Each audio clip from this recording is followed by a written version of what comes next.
Justin's hitting record. We are on. What's up? Welcome to the Love and Thundr podcast. I'm Dave Lipson. I'm Camille Leblanc-bazinet, and I lost my voice. She lost her voice and she lost her mind with it. I don't sound sexy like this all the time, so enjoy. This is podcast number 1, but before we begin, I'd like to thank the sponsors of our first podcast. Companies like Born Primitive Clothing. Born Primitive, a company for dudes by babes who want to bang dudes. Yes. Who else is sponsoring this thing? Perform Asleep. Best mattress where you can perform and sleep. Wink, wink. Nutrex Research Supplements. If it's awesome, it's Nutrex. Red Bull. Yes. They have a subtext. Isn't it Red Bull gives you wings? Yes. Yes, you could write that. Say it again. Red Bull. Yes. Gives you wings. Yes. It's terrible. Fly. Blockbuster Video. We still exist. And our movies are great. Okay, they're not as good as DVD. We will still charge you if you bring your movie late.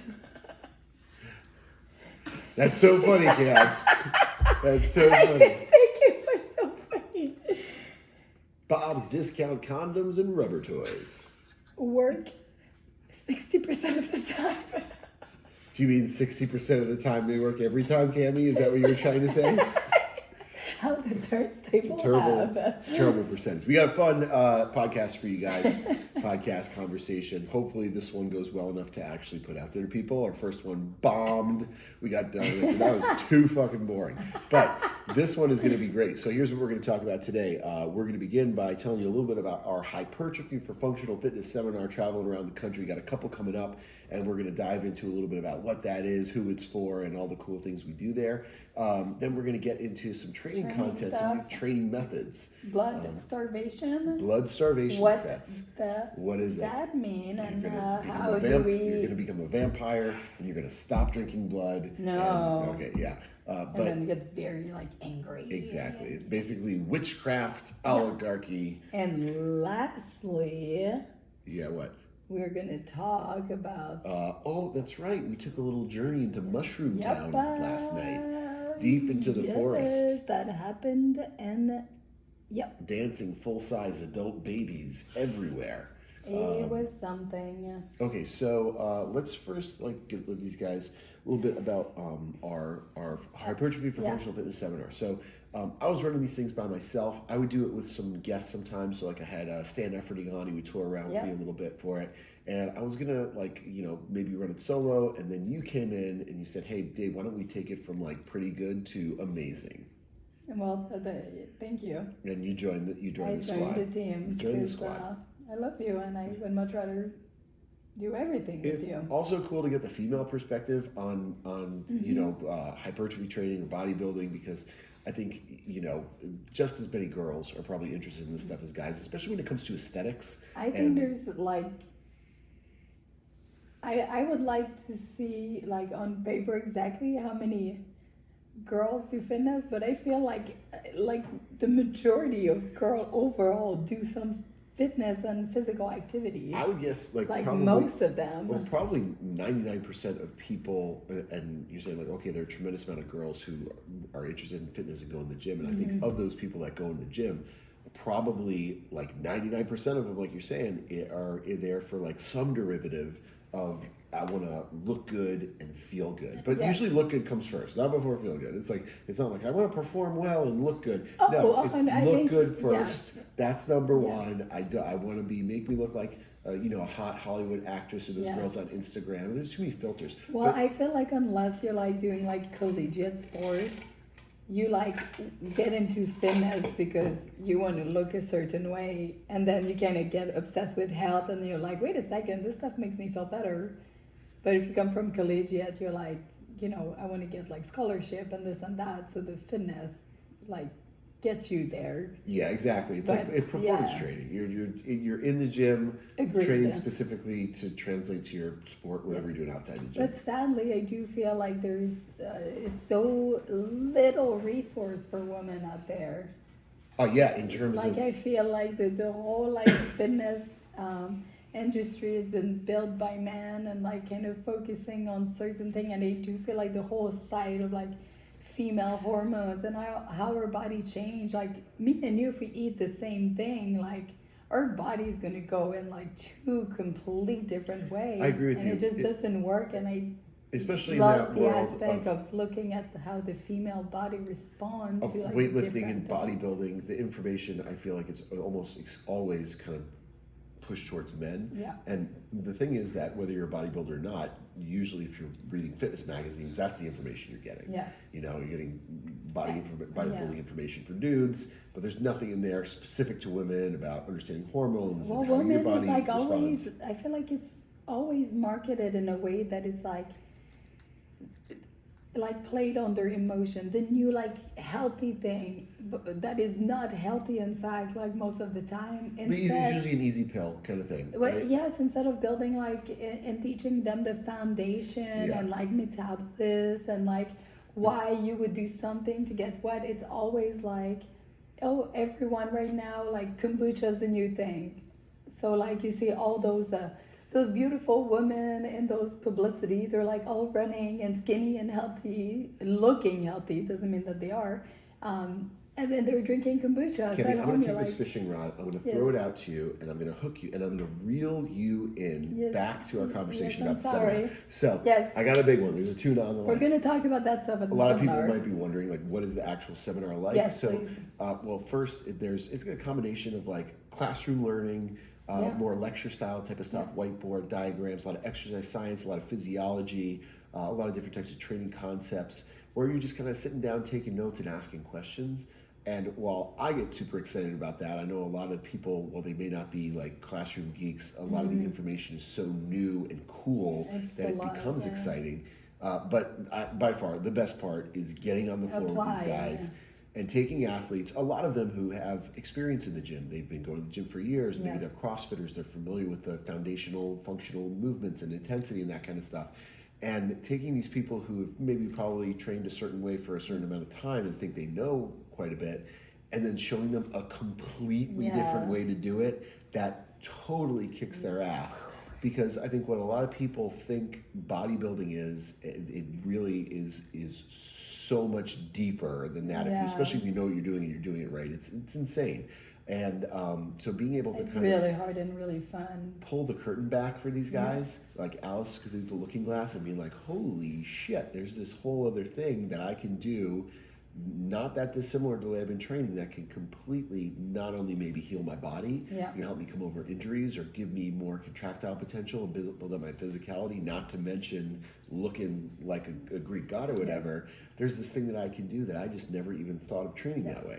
And so It's that's fresh, really it's cool. new, it's efficient. It like gives you all the tools to feel good and look good for like your whole life, which is awesome. And, you know, when we talk about it, it's never really biased towards like, oh, everybody needs to do bodybuilding exclusively. It's No. more about like how you can leverage it to help meet your needs and goals, even if Yes. you do have goals that are not about aesthetics or getting on stage. Like this type of training has so much utility. We make arguments for why it should be included in every program, including the fact that it's amazing for rehabilitation. Yep. You know, if you've got common areas of breakdown, knees, hips, and shoulders that you know you got an issue with, doing good hypertrophy training is a way to build up and fortify those areas of orthopedic or even just like mechanical weakness. The other thing we talk about is like, you know, how athletes, when they're really good at their sport and they understand the neurology behind it, like how the brain should communicate with the Yeah. body, and just understanding the technique and the Mind, skill. muscle connection. Exactly. When they have that dialed in, and they're getting the most bang for their buck and efficiency out of their effort, they don't have the most room to grow now learning the technical part. Yeah, but if we grow the machine, that's it. then Yep. you get more thing to fire with the brain muscle connection, and we keep going. And then the last big thing we Mm-hmm. argue is that, like, you know, whether you're doing some kind of performance training or CrossFit or in a regular gym, you know, the vast majority of all your members are there because, number one, they probably want to look really good. So as a Yeah. coach, you should be able to deliver that. And as an athlete, Yes. you deserve to have your efforts Rewarded. moving you towards your goals. Yes, Yeah. you should wear your work on your body. All right, so that's the seminar. Hey, we got one coming up in Norwood, Massachusetts, and then Milford, Connecticut, and then who do we have in August, Justin? We have one in Chicago. Chicago, Illinois, coming in August. Some But garnet popcorn. we're going to be in Norwood, and we got a special deal going on where it's kind of like a BOGO, like a 2-for-1. If you sign up, you get a free admittance to bring a buddy. So if you guys want to go halvesies, you buy one at full price, you get one free. You can invite whoever you want, another friend, coach, athlete, to get your mind blown and have some awesome training. Use the code GAINS4 capital GAINZFOR, the number 2, all caps, all one word, and that will give you the 2-for-1 deal. You guys can come, bring your buddy, drag them in there. They'll have an awesome time. And by the way, it's an insane so value fun. to get to spend the entire day learning, 6 CU credit hours, all that time getting personally taught and coached by us for like $150. It's pretty damn It's good. like a big party for your muscle and your brain. All right, next up this week, we've been digging a little bit more into blood starvation type of training. So why don't you tell everyone, like, kind of can you make this like a guide for idiot and like what this is? Well, first off, like always looking for new methods. Yes. Always looking for new interesting ways of doing things, especially in the world of hypertrophy. You can come with some really kind of cool, creative stuff. So I like to pay attention to what the top coaches and the top athletes are doing, kind of see what they're doing, and then kind of almost like reverse navigate. Well, what's the science behind that? Why is that working for them? Because it's enough to say like, oh, do this, it's really going to work and you'll get big muscles. But it's another thing to actually understand why it's working. Yeah. When you can kind of contrast it and compare it to maybe other principles you use in your training. So blood starvation sets are really kind of like a form of blood flow restriction without having to use cuffs, because what you do is whatever extremity you're lifting, if you're lifting your lower body, you might keep your legs up and elevated so that the blood is not able to actually get back into the legs. So it would be like, for example, if I'm doing a leg press, it would be like doing a leg press and then keeping my legs up. Yep. And then doing like 7 sets of 10 and like holding at the top for X amount of time, and then I should start feeling like you got it. The blood is leaving. You right? perform a higher number of contractions. Usually, you're going to probably be in the 8, 12, maybe 15 rep range. And what you'll do is you'll do a decent kind of load at that weight where it's maybe medium or manageable. But when you rest, you'll do a truncated rest period. So you'll only rest for a short period of time, maybe 10 or 15 seconds. And then you get back on it again in a cluster set where you're basically going to do like 7 sets in one set. With the body part that you're working on elevated, so the blood goes down and can it's go back really surprisingly hard, especially when it comes to like the neurological fatigue. You start to feel much quicker, a lot of discomfort happening. It's weird because it's like that, like, we were just talking just a second ago about that mind muscle connection. It does feel like when you do it, you lose more and more of that. And it's like in your brain, you just like really have to trust that you're strong enough to do it. Yep. And you just have to do it. But it like feels like you're like, I don't know. Yeah, there's it's like a couple moving different ways. without I mean, you can feelings. do it with really any body part or any function. You just got to find the right way to position it. But we've done it with things like incline chest press. So our athletes will do 10 reps of an incline chest press at only like 30, maybe 40% of their 1 rep max. So pretty light in that range. And those first 10 reps are probably relatively easy. And then they'll just rack the bar in the rack. They're resting their arms, but they're keeping them up. So the blood is not able, it's draining out of their arms. And then they'll go back 15 seconds later, perform another 10 reps 7 times through. We've done stuff with you on the lat pull down, where we had you do a couple lat pull downs, and it was like 10 lat pull downs, and then you just 15 seconds at the top. Yeah, 15 seconds just holding at the top, or just with your arms still on the bar in that short kind of cluster and set. I thought the most surprising thing about it was, like, I'm okay with like trusting my muscle. If I don't feel, just keep going. It was really fun to do, but I was surprised, like, once the set is over and you bring your arm back down, like when the blood came back, all my muscle got so like pumped and filled. Yeah. Like I was just surprised. I almost felt like, all that, is it lactic acid or acid lactic? I never know which way to Lactic say it. acid. Yep. It kind of felt like all that lactic acid stayed up, and once my arm came down, it like just Yeah, well, filled up. you know, like the blood pumping in and out of your arm is going to help clear the lactate, but if the blood is not getting in as easy, it's, you know, so it is pretty, you know, I'd really like to understand the science of it more, but I can tell you it's pretty awful. It hurts a lot. And what I noticed, like the neural fatigue, and which is why I think it's an effective training tool, is as motor units start to fatigue, they try to pull in additional motor units. So basically you're recruiting more and more muscle and really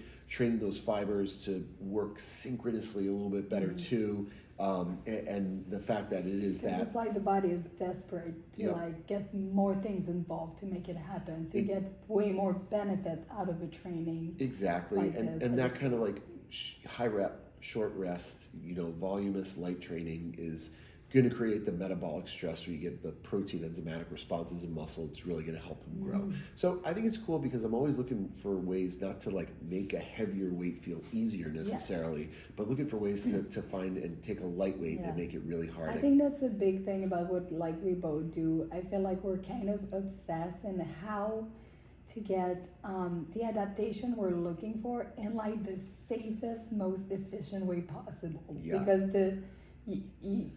you have one life and you have to weigh the risk reward very carefully. Like you got to spread out. No point in just training heavy and ugly for no reason. I feel like it's like redefining intensity and taking it from like, oh, you're only as intense if you know it's as heavy as possible or as fast as possible, and finding new ways of creating intensity, especially if you are maybe a little bit discouraged, like, you know, maybe you're not really the type of person wanting to do like a 1 rep max or 3 rep max or 5 rep max lift anymore. It doesn't mean that you can't train and get stronger and get way bigger. You just need to know how to do it. And doing things where like we're taking light weights and making them really hard. I love that for athletes who have had injuries because it allows them to get the intensity and adapt, but from a personal standpoint, it makes them feel like they can actually train again. Yes, and you still like feel like it's really hard. You get the results. And if I look at myself, like coming from like such a competitive background, it's just nice to remove the pressure of like, I used to score on the whiteboard. Yeah, I used to squat X amount, and now I go in, and what I'm chasing is a feeling. I'm chasing like that leg like shaking, even though I'm doing like a body weight, heels elevated squat with tempo. Like it's like so exciting to be able to mentally challenge myself in a way that has like such a low barrier of entrance, because doing like lightweight something, it's not scary. It's like I can't do it. Then if I'm super tired that day, I just go lighter, not as hard, but I get the effect. Yeah, and I love the opposite of like, you know, taking like a really big and strong guy or girl who thinks they are the shit. Like, I can do this, I can do that. And then making them feel totally weak under relatively, you know, lightweight. That's just cool to me. And I think it's a way to maybe for them think about diversifying their training with the application of like, hey, you can build more muscle this way. You don't have to get as beat up as much. It's going to help you a little bit more in the long term maybe. But that's all cool stuff. You know, when we come up with these complexes and these principles and stuff, like, you know, sometimes we have a handful of them that we know are like, these are our all-stars. You know, we do have our favorite ones that are so you're like, oh, effective. I remember doing this and seeing a bunch of people do it, and this is real bad. But you gotta constantly keep trying new things too, because I feel like we're always learning and finding new favorites. Exactly. But we kind of have always our all-star team. It just grows. It's great to have an inventory of that stuff as a coach, like, you know, to have it available, because that's the hardest thing, is like trying to come up with new ways of thinking, different ways of looking at it, you know, outside the box. And, you know, so what I did over time is whenever I would encounter something really awesome, I'd write it down, I'd put it in the program, but then I would index it. And I have a book called the Hypertrophy Finisher's Bible, which is like a categorized catalog of all of our top hypertrophy finishers. And this is stuff that uses like really cool methods like we're talking about with blood starvation sets and things like that. But it's categorized by body part. It's got like 125 different unique workouts. They all take about 10 minutes that you can put them like at the end of your training program, or you can stack a couple together and make it a full training session. And I think it's like, as a coach, Yeah, check that it book out. is amazing. It just came out in ebook, and so it's like $29 as an ebook to have access to Thunderbird.com. a lot of those. It's pretty cool. Just a little plug there, but it's cool stuff. And as a coach, just don't you don't need to give me credit. You can All right. steal it. Just buy the book. We're gonna move. We're gonna move to our last subject, but right before That is last subject. That's subject number 3, right? Oh wait, no, this is the oh shit. Damn but it. before we do that, yeah, nothing. Let's just move on. Okay, so it was my 40th birthday this past week. Yay, rah rah, hoot hoot. Happy and sad, we were saying, because a little sad turning 40. For you, I'm just happy you're here. I just realized how far I am away from college and high school, and mentally And I'm still babes. that person. Yeah, I'm right next to a babe actually. But happy with where I am in my life and where I'm at physically with my family and career. So happy and sad. But we want to do something special for my 40th birthday. Well, so you wanted, and you dragged me in. yeah, and Cammy, you took the helm, planned an amazing, awesome surprise party with did. people like surprising me from out of town and just a bunch of really cool stuff. We went to Disney World and we had this surprise party. One of my best friends in the world gifted me. He brings a little bag out and he's like, I got a gift. Don't open it up in front of the kids and make sure they can't get to it. And so I'm thinking, is it sex stuff or drug stuff? And it was drug stuff, yeah. and for those of you guys out there, like Camille and I, we consider ourselves very open-minded people when it comes to drugs, but we are both on the same page where we like to maybe dabble with things that can have good, healthy, regenerative benefits. So as an example, like we regularly, use marijuana to be able to get good, deep, restful sleep and to help Well, you do decompress. way more than me because I do a lot more than you. I really don't do much because I always, well, especially since the way I pretty much don't do anything. Not when you're ever. breastfeeding, not when you're pregnant, but Even now, because I don't want to, at night, like I want to make sure I'm there. you want to. It's got to be the right But- time and right place. You but- got to do it responsibly, But right? yesterday we had babysitting, so We had so it babysitting. was Kids were taken care covered, of. and that's the thing is like you got to have like a designated driver when it comes to this stuff. Yes, and normally it's me. And normally it's Cammy, but we the backstory with the mushrooms is years ago, like before COVID, Cammy and I were trying to get pregnant, and things were just pretty stressful at that time. Like we just got done with a bodybuilding show season, and a bunch of things were happening, and we go to Disney, and we decided like, hey, let's take some mushrooms at Disney. So we did little capsules of psilocybin or psychedelic mushrooms. It wasn't enough to actually, make it mind-bending. It kind of felt like just like doing a regular kind of like THC edible. But Just a little more. the great It's part like, about it was we got pregnant. we got pregnant that night. Yeah, Yeah. we think after So now trying we're for- both convinced that this is Yeah, it might be the mushrooms. Yeah, maybe it was the mushrooms because We're we both tried. convinced. We tried for a while. We were trying for 6 months, and didn't know if we could. we didn't know if it was going to be able to happen. And then we actually were talking like, let's just relax and stop worrying about trying to have a baby and just have fun. And if it happens, it happens. And so we had a good time though. Really that night, you were All right, you were chilling. go to this So, yesterday. Turning 40, we want to maybe take it to the next level, right? Because the first one was very conservative. Like I said, it was slightly You altered. wanted to take it to the next level. Dave is tend to be excessive. Okay, well, You think that prescription is like a guideline? But yes, like that's exactly what it is. but A that's prescription is a guideline. But is it? That's not what I mean. I'm not finding the right word. Okay, well, when you In get your that head word, is like a general like. I don't there's know, wiggle you- room. you There's a like- little wiggle room. You make up your own prescription. Well, That's the what I'm thing, the saying. reason why sometimes I do that is because like I'm not the typical person, right? Like so I have That's a lot of body mass, a lot of muscle mass. It's like when they're drawing these norms, they're taking everyone from a 13-year-old 105-pound girl to a 300-pound obese guy. So like I think that I'm probably slightly outside the spectrum on a lot of All right, things. so going back to the mushroom. No, this is good because it has to do with dosage. So we were going to step it up Okay. by upping the dosage of the mushroom. The first time we did it in a capsule. capsule. It was all ground up. And this time we took mushrooms. I went to 3.9 grams. That was the recommended. Milligram. No, it was a gram. gram. Yeah, it was a gram. And it went, okay, so we put it in coffee, and there was like a frappuccino, a little nut butter, ice, and almond milk. With the protein, because we protein. got to keep it healthy. Didn't taste bad at all. They were warning me it was going to taste so bad. It didn't really taste bad at all. But like the first time we took them, it took like quite a while to kick in. What you took away from the mushroom? Like what you took away from yesterday's experience? What did I take away? Yeah. Oh man, I don't even know. I'd rather just like maybe revisit it to understand what I took away from it. We only have 4 minutes left, so we gotta keep it I'm quick. telling you that though. All right, so okay, we take All I the. know is that at a point we lost Justin. We lost a lot of people. There's a lot of good men out there.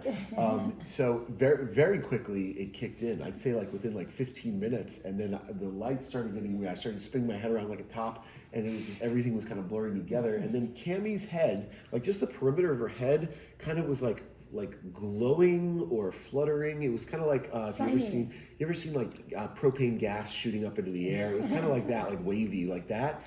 And at one point I stood up and I told you I feel like I'm in the cinematic mode of your iPhone, because it was focused in the front and blurry in the back. That's so funny. But you know, we a lot of people started disappearing. It got dark and people started disappearing, and weird noises are happening. And I was genuinely worried for you, Cam, because like I don't know why you were worried for me. I couldn't was tell so if you were good. laughing at me, if you were just thinking like I'm so funny, or if you yourself were like out of your mind a little bit. Well, I get the giggles all the time.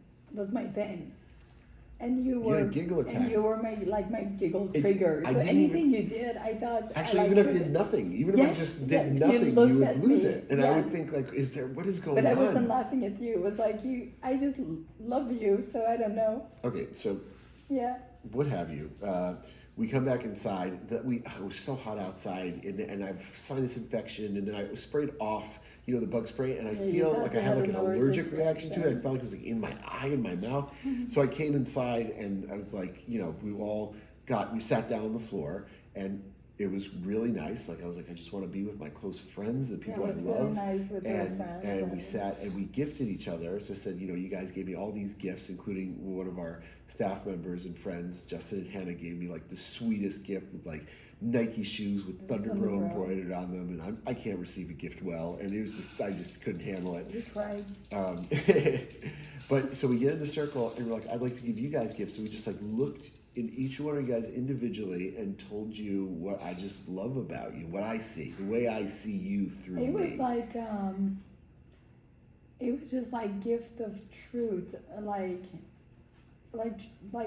how like we see each other, like almost I wish you could see yourself through this lens. Like it was cool. Yeah, we went around. So I went around to It the was group. really I tried to nice. do everyone, and then you went and did one person, and just kind of we threw it around back No, and I forth. did everyone too. Okay, yeah, we threw it around a lot, and it was funny how similar some of the things other people were saying to maybe your own comments and the way that they see you. That the person they're talking to does not think they're like that. I know, it's so funny. With that being said, that was our first podcast. Number one, little bit of shroom talk. Don't do drugs. Yeah, do them responsibly. Just don't listen to us. Like do what you want, but I can tell Cammie is very uncomfortable in the whole drug subject now. She just realized that the world is going to know she does. I know. She's trying to like moonwalk out of the room, but guess what? She can't go anywhere. yeah. Everyone knows. We Cammie. talked about being vulnerable yesterday, That's so it. time to show the real. Vulnerable point number real one. me. She does mushrooms. I do mushroom. Thanks for coming by, Thanks. guys. We'll Bye. see you next week and dig ourselves a bigger grave. That was a good one. That was good. I think we could do a whole episode on just the mushroom experience. Yeah, mushroom Yes. experience. Yeah, we would need more time because there was so much stuff in there. Yeah. Like Justin in the walk. Want to go for a walk? Want to go for a walk? We should do. So Aaron is coming Tuesday, Bubble. Why don't we do how we got pregnant with him? Yeah. Yep. So Aaron is the one that was there when we got pregnant. So we should do a podcast with him. Aaron at Disney. Yeah. Aaron from Where Where did it go?